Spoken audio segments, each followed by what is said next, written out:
Hey guys, welcome to the ASB Drake guide. In this video you're going to see me flying a pretty unconventional Drake, and I think that's pretty cool just for the fact that it's so unconventional.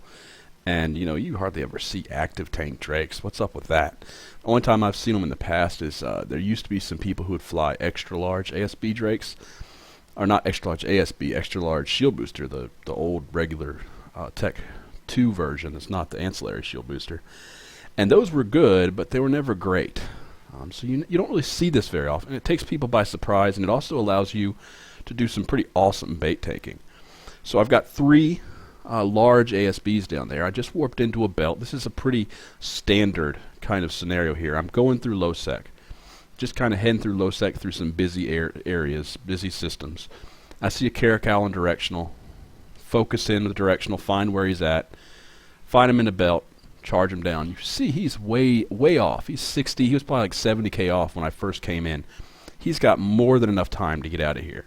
So this guy he's either stupid, AFK, or he wants to fight me.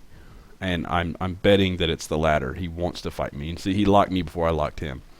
So what I imagine happening right now is that he's telling all his buddies on comms, there's a Drake here about to tackle me. I need everybody to come help me. Hurry up, etc., etc. So I know there's backup probably coming. And when you're fighting, you've got to think like this. You have to always be thinking what your opponent is thinking. That's one of the most important tips I can ever give you on PvP or competition in general, is to always be thinking about what your opponent's thinking. So now you see there's an Oracle that's come in. So we know what's up. He was bringing the Oracle in. Okay.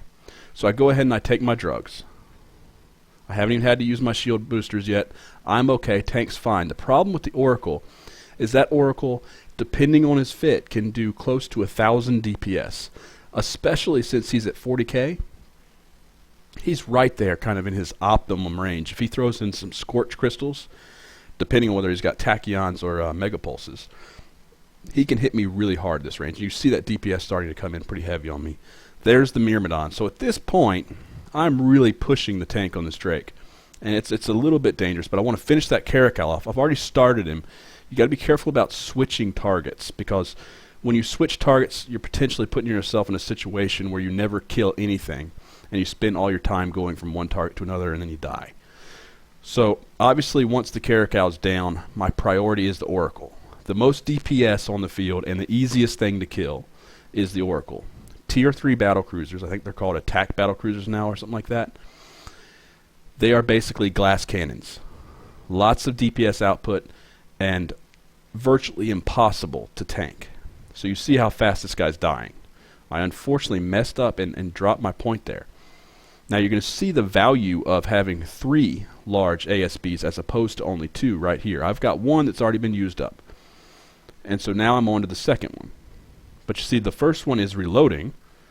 So by the time I get through all 3, the first one's going to be reloaded easily.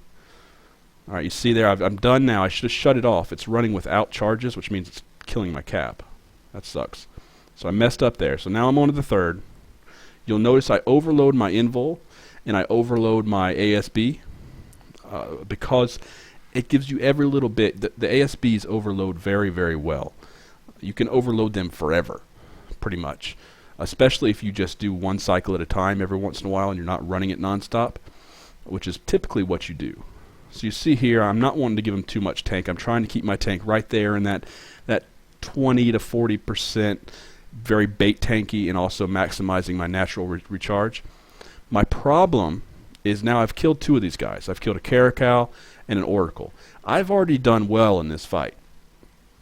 If I was really smart here, what I would have done is I would have seen pretty soon here, not yet, but I pretty quickly would have seen that I can't break this Myrmidon. He is just like me. He is a mega tank. He can tank forever. He may have AARs that will run out and allow me to kill him at some point. So if I want to take the gamble, I can stay here and try to wait him out and see if I can burn through his tank and eventually put enough stress on it to where he either runs out of cap boosters or he runs out of AAR charges.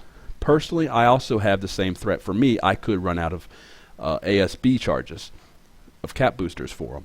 So what probably the smartest thing for me to do here that I did not do if I'm going to stay on field, now that I see that I can't break him, if I'm going to stay on field, I need to kill his drones. Look, if you look, I don't think it's very easy to see here, but he's got guards out.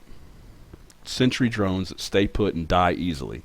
So if I were to switch to his drones, he probably can't pull them back in. And he probably doesn't have a whole lot more drone space left over after that. Maybe he can put out some mediums after that, maybe some smalls, I don't know. But I would pretty much use up all of his DPS output. I could remove his DPS from the field right now if I were to go and attack those guards. So that's my mistake. Now, I may be adding some extra videos to this Drake guide because I really love this fit. This fit was a lot of fun to fly. And I lost it early, unfortunately. So you see now, this is the problem. This is why I should have left earlier. If you're fighting in someone's home system and you take them all on, they're going to reship. If you're still on the field, they're going to reship. You have to know that they're going to reship. So you can see now I've finally figured out I'm screwed. I can't break this guy's tank. My tank's eventually going to break because you can see I'm giving it too much heat. I'm halfway burnt out on everything. My cap's almost dead. I'm scram-webbed by the Myrmidon.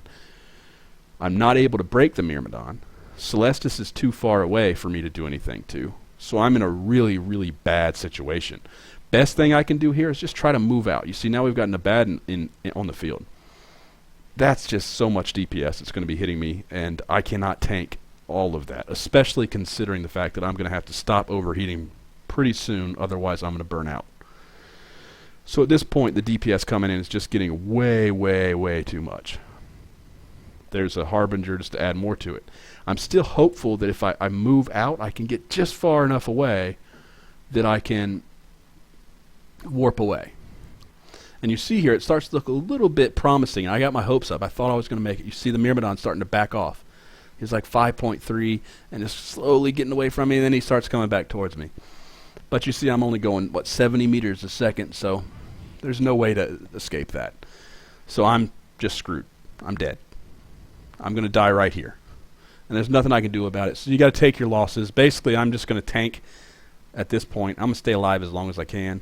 I'm going to burn all my modules out and make sure I have something selected to warp to so that I can get out when I do die. But just for fun, I'm going to put the tank to the test. And there it goes. So it's a really awesome, awesome ship and awesome setup because it can tank so much. And people don't expect an active tank Drake. It's like, what the heck? It tanks like 1,000 DPS or something. It's just out of this world. The DPS output is really my main, of all the things with the Drake, my biggest complaint that I would try to address if I were to refit, maybe switch the Warriors for Hobgoblins, although that opens you up to Interceptors and fast frigates. I don't know. I would like more DPS output. And I started, because of that, I started training, I think, like the spec level 4, level 5 for the heavy assault missiles. So you see here I'm in Syndicate. This is PF. It's the entrance system to Syndicate. I get a lot of fights here. I'm sure you've seen me do 100 videos in this system. This system's near where I live. It's pretty consistent with the ability to get fights. So what I do is I jump in, and there's a lot of stuff here, but I think I can fight it. So first thing I do is I'm going to reapproach the gate. I'm just going to kind of look around and see what's happening. I can look down here, and it looks like there's two guys here fighting. You see that stuff going in between them? So that's the Ferox and the Prophecy are fighting. So I figure, you know what? I'm going to go attack the Ferox. And I think there's actually a reasoning for this here, is that most of the other guys were with the Ferox, so I'm trying to help the Prophecy. So I figure if I'm going to go in on either side, rather than fight against the Prophecy, who's obviously a really tanky guy himself, I'm going to assist the Prophecy. Is what I was thinking, although it looks like the Prophecy... No, I don't know if he is attacking me. I don't think so. So I'm not sure if they were fighting or not, or what exactly happened there. I think at the end of the fight, I find out they were, and that he had killed one cruiser and got away, the Prophecy. So you see here, I'm fighting against the Ferox, and then I saw all this stuff come in. You can see all on the other side. You always got to be watching scan, which I wasn't, and your directional, not your directional, your overview. There's way too much DPS in the field now. Like right now, I'm pretty much going to die. So I figure, okay, de-aggro. Key to de-aggroing is making sure you're not aggroing. So pull in your drones. Make sure you don't have a nuke going. Anything like that. Overload your invul. Take any drugs you got. Overload your ASBs. Get every bit, because it's a race against time. It doesn't really matter if you run them out. Right now it's a race against time. So with everything running the way it is now, I should have that. There you go. Invul overloaded. I'm taking like 1600, 2000 DPS. And it's just make sure I stay on gate, don't get bumped off the gate, and spam that jump button until I get through. And you see I got through. I had God knows how much DPS on me right there. 4,000 DPS. And I managed to get through. So it's just stay on the gate, overload everything, do not get bumped. Secret to not getting bumped is often to move. If you're moving, it's very hard to bump you. So right here, I was actually in a fleet with one of my alliance members, and he was in here fighting against the Republic Firetail and the Jaguar, and I think, yeah, he's still on field. So he's still in there fighting. So this is not technically solo, but you're going to be doing some small gang stuff too. It's the Plex I can't get in, but since they're fighting on the outside gate, I can fight on the outside gate. And so I immediately go for the Jaguar. I think that's what he was primarying. I'm hoping I can kill them before they kill my fleet member here. So I'm trying to kill the Jag. Basically, the secret with killing a Jag is you want to stay on top of him. That's the biggest secret. So you can see right there my fleet member lost his ship. I think he was in a claw or something like that. So now it's just keep him pointed, stay on top of him, try to keep him from getting away from me because he's a lot faster than me. Luckily he's not scramming me. And then just keep the DPS on him. My main DPS that I'm putting on him is coming from my drones far more than it is from my missiles. But every bit counts. And that's it. Boom, he's dead. So it's pretty easy. I was going in to save my buddy, but it didn't work out that way. I did still get a Jaguar kill out of it.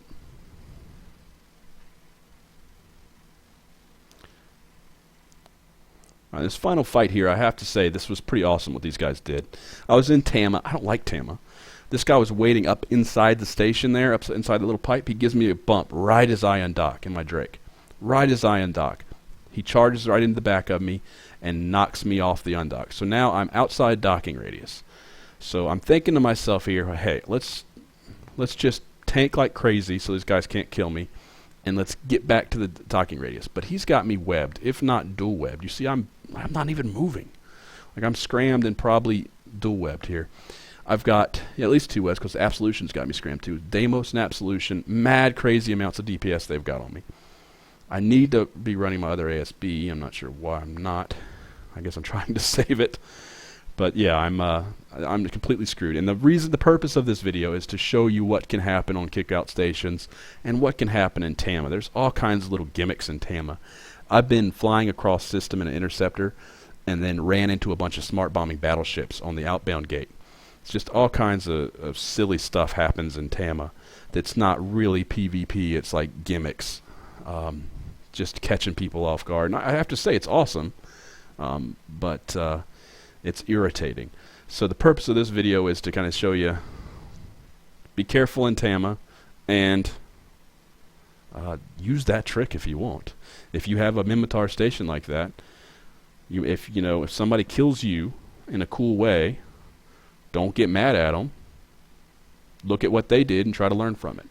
So maybe you can do that, and maybe you can avoid docking and kick out stations like I did in losing your ship. So that's pretty much it for the ASB Drake guide. I'm going to try to amend this by adding a couple extra videos.